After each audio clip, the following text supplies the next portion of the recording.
The Great Hall of the Galactic Council was filled with noise. Hundreds of alien beings from across the galaxy sat in their seats, talking and arguing. The air smelled strange, mixing the scents of many different worlds. Admiral Daeho Kim sat in the human section, watching everything with calm eyes. He wore his blue Earth uniform, looking small next to the huge alien delegates around him. Next to him sat Ambassador Hyjin Park, her hands folded quietly on her desk. "The humans are too dangerous," roared the Velthari High Commander. His voice echoed through the hall like thunder. The tall, lizard-like alien stood at the center podium, his golden scales shining under the bright lights. They spread across the galaxy like a disease. They take planets that do not belong to them. Many aliens nodded and made sounds of agreement. The Corvin Federation delegates, looking like giant insects with metal armor, clicked their mandibles in support. The smaller species stayed quiet, afraid to speak against the powerful races. Daeho did not move. He had heard these words before. For 50 years, Earth had been part of the Galactic Council. For 50 years, they had been called the baby race, and treated like children. Today felt different though.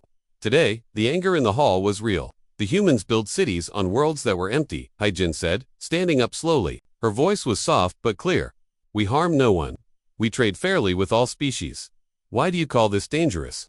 The High Commander's eyes glowed red. "You ask why? Your species grows too fast.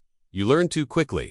You make too many ships. Soon, you will want to rule us all." "That is not true," Hyjin replied. "Earth wants only peace." "Peace?" The High Commander laughed, a sound like breaking glass. "Your people build bases in the outer worlds.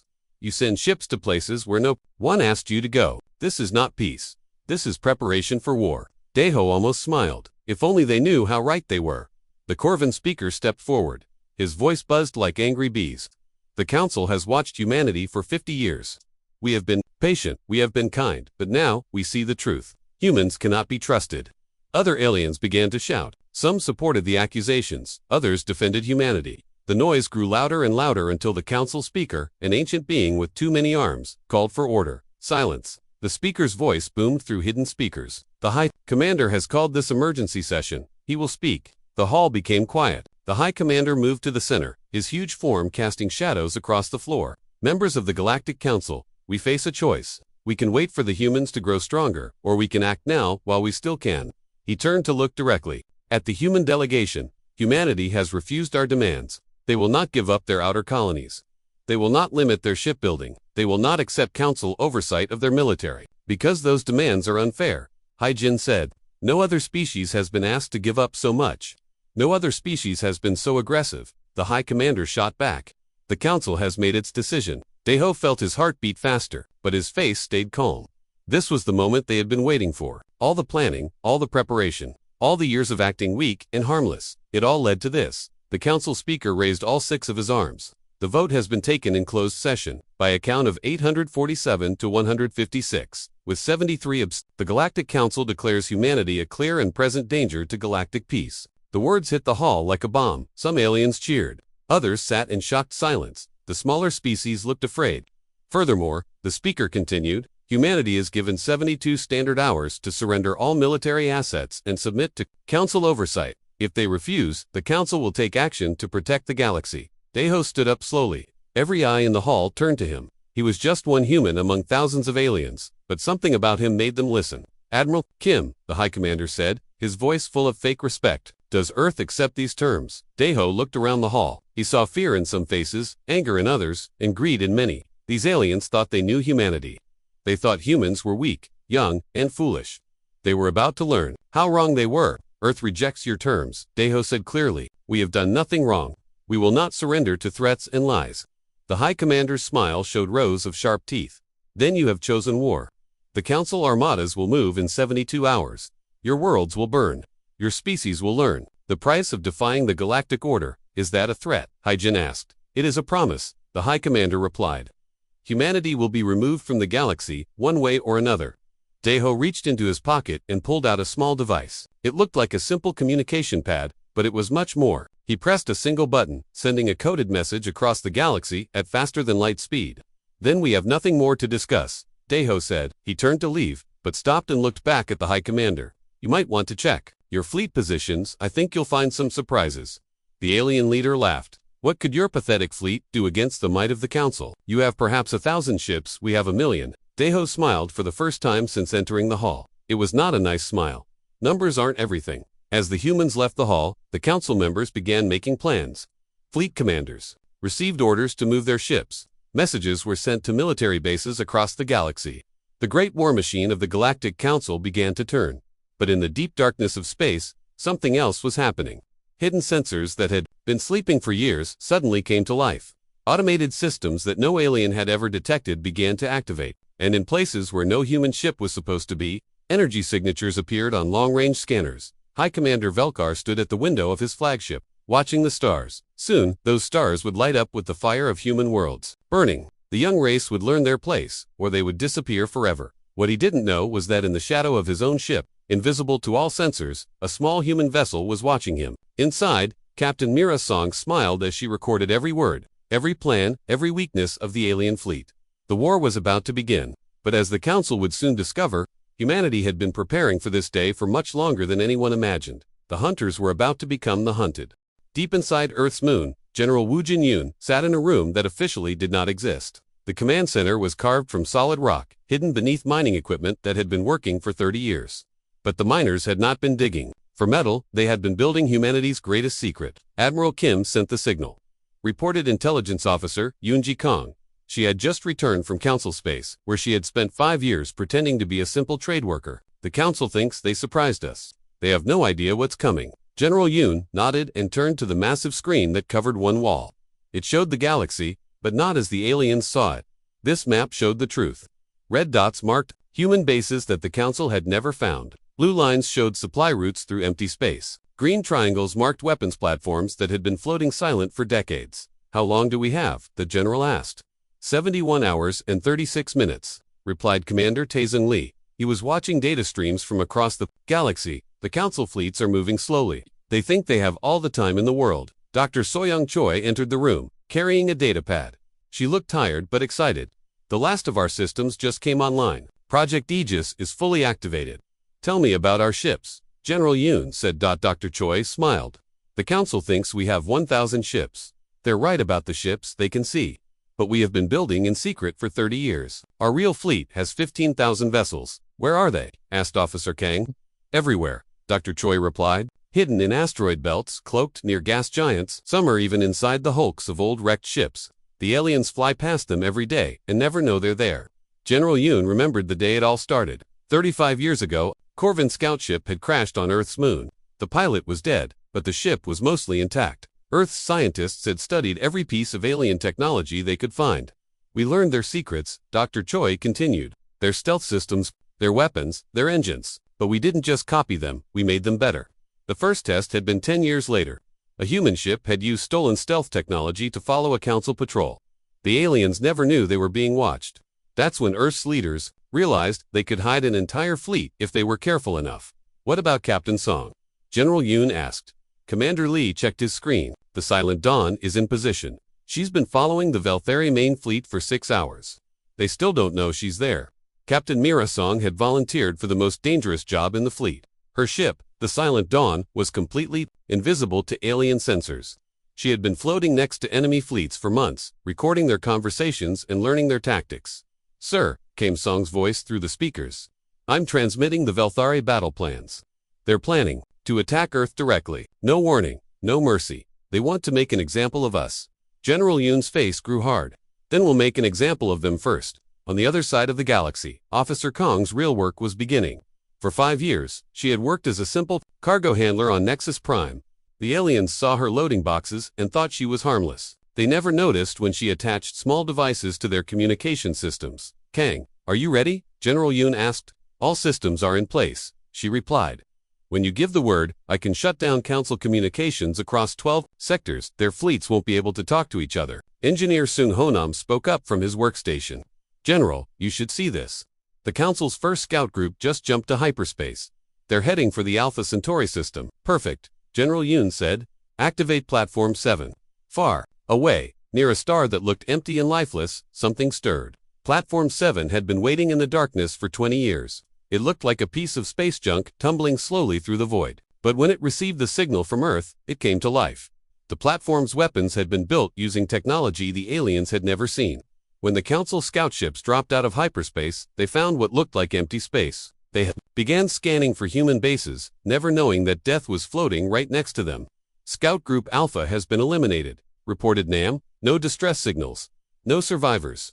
The council thinks they just disappeared. How many more groups are coming? General Yoon asked. 17 scout groups, then the main fleets? Commander Lee replied. The Valtheri are sending 300 ships. The Corvin have 200. The smaller races are sending whatever they can spare.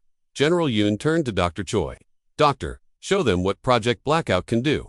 Dr. Choi typed commands into her console. Across the galaxy, hidden transmitters began to broadcast. But they weren't sending messages. They were sending a special signal that only human ships could detect. Signal sent, Dr. Choi announced. All units are now visible to us, invisible to them. The main screen changed. Now it showed the true positions of both fleets. Council ships appeared as red dots, moving slowly toward their targets. Human ships appeared as blue dots, and there were so many of them that the screen looked like a field of stars. My God, whispered Commander Lee, we're everywhere. Captain Song's voice came through the speakers again.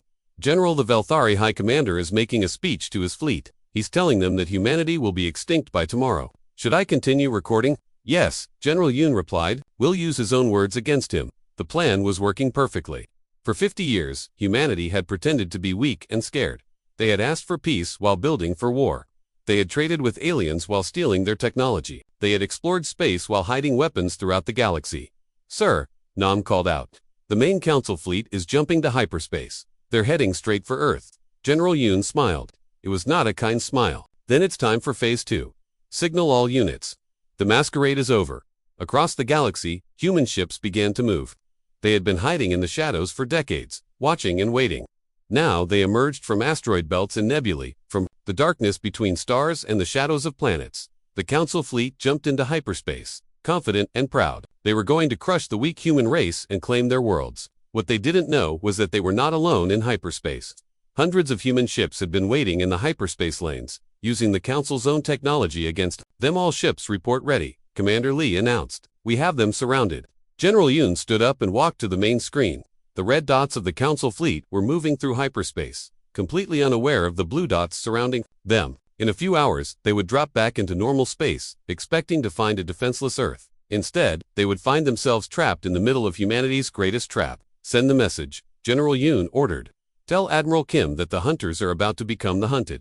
The Council fleet dropped out of hyperspace like thunder in the darkness. 300 massive warships appeared in formation, their hulls gleaming under the light of distant stars. High Commander Velkar stood on the bridge of his flagship, watching the empty space ahead. Scan for human ships, he ordered. They must be hiding somewhere, but the scans showed nothing. Space looked empty and peaceful, just as he expected. The humans were probably cowering behind their homeworld, hoping their pathetic defenses would save them. Sir, called his sensor officer, I'm detecting something strange. There are energy readings all around us, but I can't see any ships. Velkar laughed. Human tricks. They're probably using mirrors or holograms. Begin the attack. What happened? Next changed everything. Space itself seemed to come alive.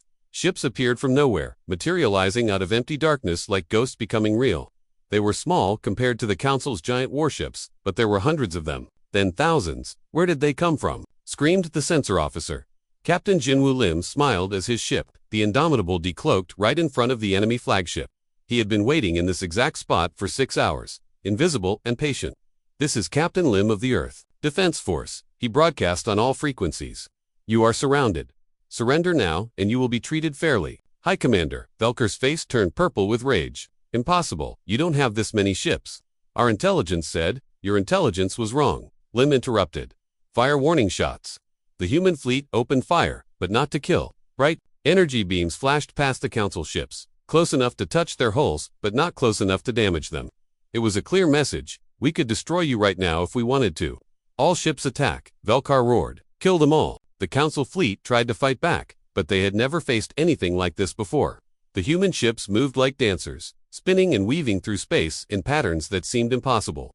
When the aliens fired their massive weapons, the humans were already gone. Tactical Officer the Jinbei watched the battle from the Indomitable's bridge. She had studied alien fighting tactics for 10 years, learning every weakness and mistake they made. The Valtheri always attack in straight lines, she told Captain Lim. They think bigger weapons mean better weapons. But they're too slow to hit us. What about the Corvin ships? Lim asked. They fight like insects. Bei replied. They swarm together and try to overwhelm enemies with numbers. But if we break their formation, they get confused. She was right. The human ship started between the enemy vessels like fish swimming through a net. Every time the aliens tried to target them, they vanished into the darkness, only to appear somewhere else and strike again. But the real surprise was still coming. Admiral Kyung-Soo Park had been waiting in the shadows at the edge of the solar system. His second fleet had been hidden in the dark matter clouds where no sensors could find them. For 30 years, these ships had waited for this moment. Second Fleet, attack formation, Park ordered. Cut off their escape route. The Council ships suddenly found themselves trapped. Behind them, human vessels blocked their path back to hyperspace. Ahead of them, Earth's defenses waited. To their sides, more human ships appeared every minute. This is impossible. Belk shouted, "We destroyed your colonies. We know where all your ships are." Commander Hanul Kim activated the psychological warfare systems. Her job was to break the enemy's will to fight, and she was very good at it.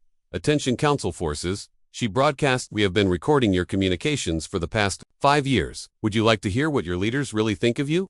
The transmission that followed shocked the alien crews. They heard their own commanders calling them expendable and acceptable losses. They heard High Commander Velkar laughing about how many soldiers would die for his glory. The humans are lying. Velkar tried to protest, but the recordings were real and everyone knew it. The smaller alien species began to question why they were fighting. Some ships slowed their attacks. Others stopped firing completely. Captain Song's voice came through the human command channel. "I'm detecting cracks in their formation. The Corvin are pulling back. The Velthari are getting angry at their allies." "Perfect," Admiral Park replied. "Time for the next phase." The human ships began a new tactic that the aliens had never seen before. Instead of attacking the enemy vessels directly, they used the gravity of nearby planets to slingshot themselves at incredible speeds. They would disappear behind a moon and reappear on the other side, going twice as fast, striking before the aliens could react. "How are they doing that?" demanded the Corvin commander. "Ships can't move that fast." But human ships could, because human engineers had learned to use physics as a weapon. They turned gravity into an ally and momentum into a tool of war. The battle was turning into a rout. Council ships tried to retreat, but human vessels were everywhere. Every time they turned, they found more enemies waiting for them. "Sir," called the Velthari navigation officer, "we're receiving a transmission from the human flagship." Admiral Daeho Kim appeared on the screen, looking calm and confident. Behind him, the Earth shone like a blue jewel in the darkness. "Hi, Commander Velkar," Kim said politely. "I believe you wanted to make humanity extinct by tomorrow. How is that working out for you?" Velkar's hands shook with rage. "You think you've won? We have more fleets coming. The entire galaxy will rise against you," Will Kim asked. "Commander Kim, please share our latest intelligence." "Commander Hanul," Kim's voice filled the communication channel. "We have evidence of 17 different war crimes committed by Council forces in the past year. We know about the slave markets on Corvin Prime. We know about the genocide on Theta 7. We know everything." The transmission cut to show recordings of Council ships destroying helpless colonies and alien leaders making deals with criminals. The evidence was overwhelming and impossible to deny. "The galaxy will know the truth about you," Admiral Kim continued, "unless you surrender now and face justice fairly." High Commander Velkar looked around his bridge. His officers were staring at him with fear and disgust. Some were already reaching for their weapons, not to fight humans, but to arrest their own commander. "Never," Velkar screamed. "All ships, ramming speed. If we can't win, we'll take them with us." But only half his fleet obeyed. The other half had heard enough lies. They powered down their weapons and broadcast surrender signals. The Velthari flagship charged toward Earth, its engines glowing white-hot. Velkar would destroy the human homeworld even if it killed him. "Interesting," Admiral Kim said calmly. "He's heading straight for us. Should we destroy him?" Captain Lim asked. "No need," Kim replied. "Let him come." The massive alien warship roared toward Earth at full speed, its weapons charging for one final devastating attack. But as it got closer, something strange happened. The ship began to slow down, even though its engines were still running at full power. "What's happening?" Velkar demanded. His engineer checked the readings and turned pale. "Sir, there's a gravity field around Earth. It's artificial. Our ship is being pulled off course. Impossible." But it was true. Earth had one more secret, one final surprise that would end the war forever. The planet itself had become a weapon. And High Commander Velkar was about to learn what happened when someone threatened humanity's home. The alien flagship spun helplessly in the artificial gravity field, unable to escape and unable to attack. Around it, the remnants of the Council fleet watched in horror as their greatest weapon became a prisoner of the very world they had come to destroy. The hunters had indeed become the hunted. And the hunt was almost over. High Commander Velkar watched in horror as his flagship spun helplessly in the gravity field around Earth. Through the bridge windows, he could see the blue planet growing larger, but not in the way he wanted. His ship was being pulled into a stable orbit, trapped like a fly in a web.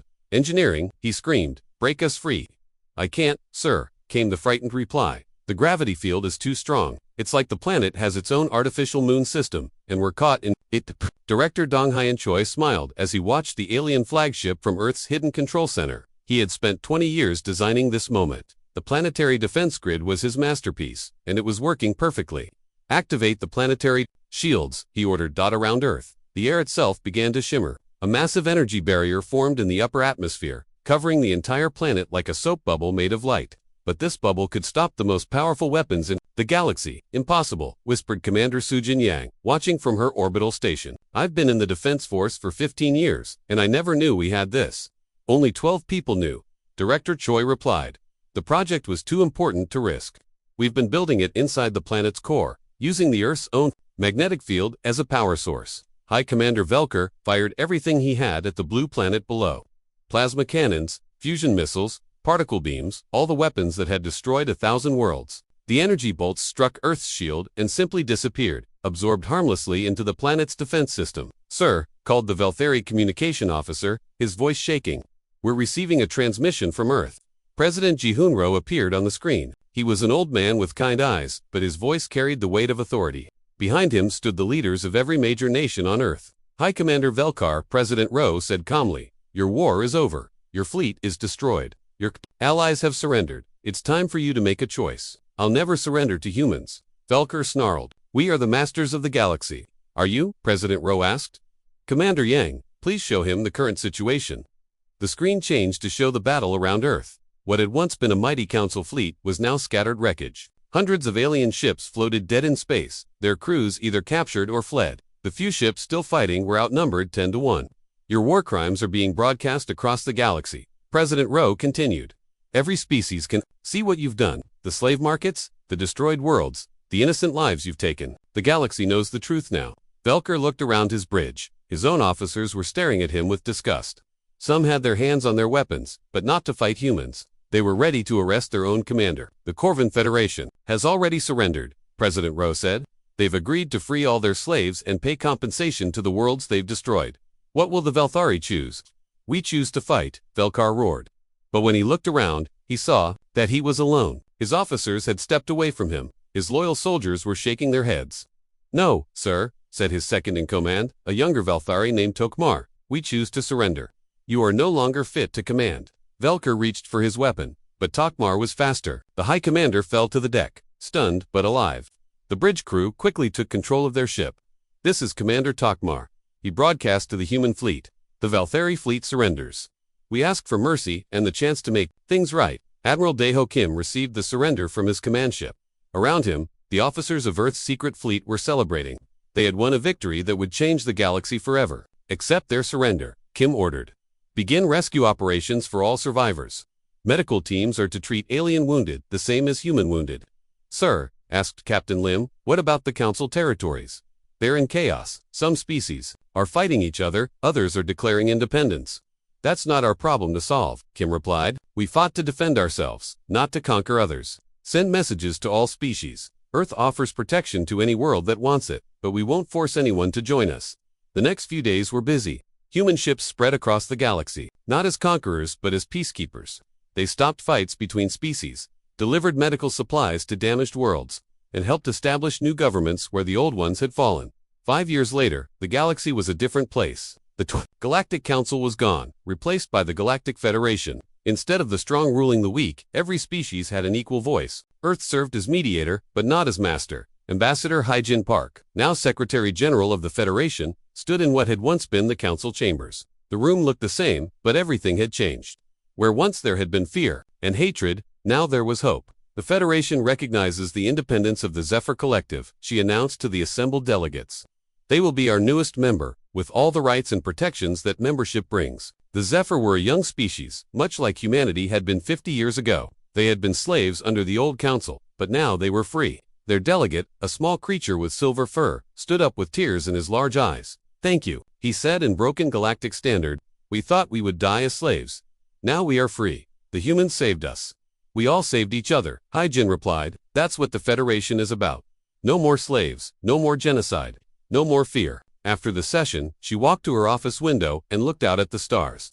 Ships from dozens of species flew past, trading and exploring together. The galaxy was finally at peace. Admiral Kim found her there, looking thoughtful. Any regrets? He asked. About the war. No, she replied. We had to fight, but I regret that it took so long for everyone to learn the truth. The council kept people apart for 1,000 years. Kim said, it will take time to heal all that damage. We have time, Hyjin said. And we have something else the council never had. What's that? She smiled. Hope. Outside the window, construction ships were building something new. It wasn't a weapon or a fortress. It was a massive space station designed for exploration, big enough to carry representatives from every species in the galaxy. Its mission would be to find new worlds, new species, and new friends among the stars.